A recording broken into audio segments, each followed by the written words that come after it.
नमस्कार मंडळी, माझ्या ब्लॉगमध्ये तुमचं स्वागत आहे. आणि आज मी लवकर आले. तर मी येताना शापूची भाजी घेऊन आली, तर थोडे गाजर, बीट, काकडी वगैरे घेऊन आली.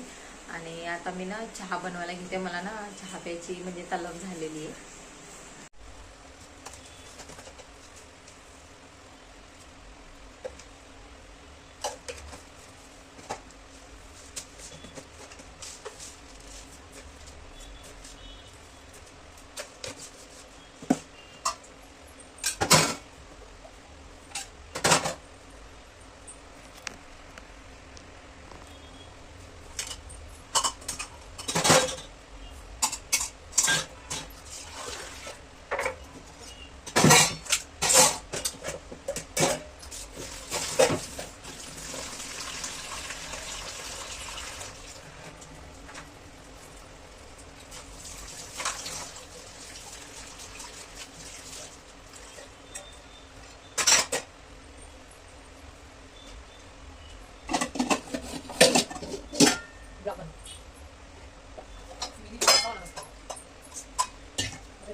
तर बघा, इथे माझा ना चहा पिऊन झाला. आणि चहा पिऊन झाल्यानंतर मग इथं भांडे वगैरे सगळे घासून ठेवली.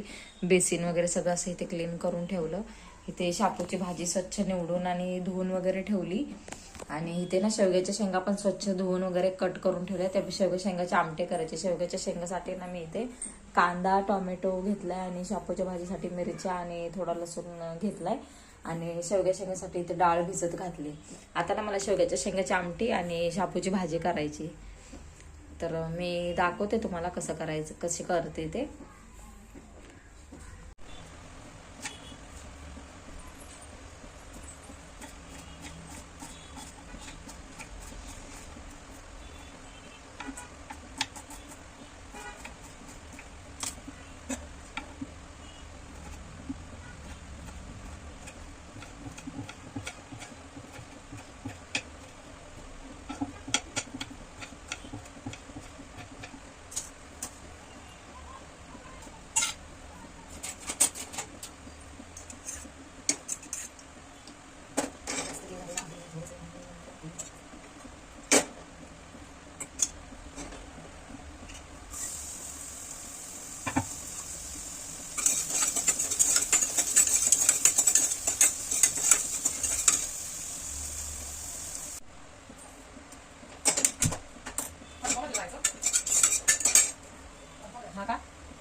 तर मंडई इथे थोडासा व्हिडिओ कॉल आल्यामुळे थोडा स्किप होत होता. तर ना इथे मी शापूची भाजी बघा तयार केली, म्हणजे तयार झाली बनली शापूची भाजी. आणि शेंगदाण्याचं कूट आणि मुगाची डाळ त्याच्यामध्ये घातली. आणि आता एक 5 मिनिटं परतून आहे ना मी ते बंद करणार आहे. आणि इथे आपला भाजी पण तयार, शेंगाची आमटी पण तयार झालेली. तर अशा रीतीने आता माझा स्वयंपाक तयार झालेला आहे. आणि आता ना मी झाडू पण मारून घेतला आणि मला आता फरशीपासून कपडे धुवायला जायचं आहे. तर कपडे धुतल्यानंतर मी टाईल्स वगैरे म्हणजे बाथरूमच्या वगैरे सगळं घासून घेणार आहे. कारण जर सॅटर्डेला मी आठवड्यातनं एकदा सगळ्या टाईल्स वगैरे सगळं घासून घेते. म्हणजे माझा रविवारी सकाळी म्हणजे थोडा निवांत असतो, थोडं लेट उठते, मग त्याच्यामुळे एवढी घाई वाटत नाही. म्हणजे खूप कामांची जे आहे ते जेवढी करता येईल तेवढं काम मी शनिवारी संध्याकाळी करते. तर चला जाते मी, कपडे झाल्यानंतर भेटू थोड्या वेळाने.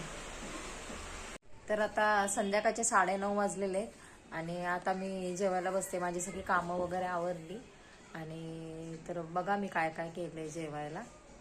इथे मी शापूची भाजी बनवली आहे, शेवग्याच्या शेंगाची आमटी बनवली आहे, आणि इकडे बीट, 2 अंडी, काकडी, आणि इथे भात आहे, आणि इथे डब्यामध्ये चपात्या आहेत, लोणचं आहे. तर या जेवायला, आणि तुम्ही पण जेवा. आज शनिवार आहे. स्वतःची काळजी घ्या, मस्त खा, मस्त राहा, आनंदी राहा, आणि स्वतःची काळजी घ्या. आणि चॅनलला सबस्क्राईब करा प्लीज.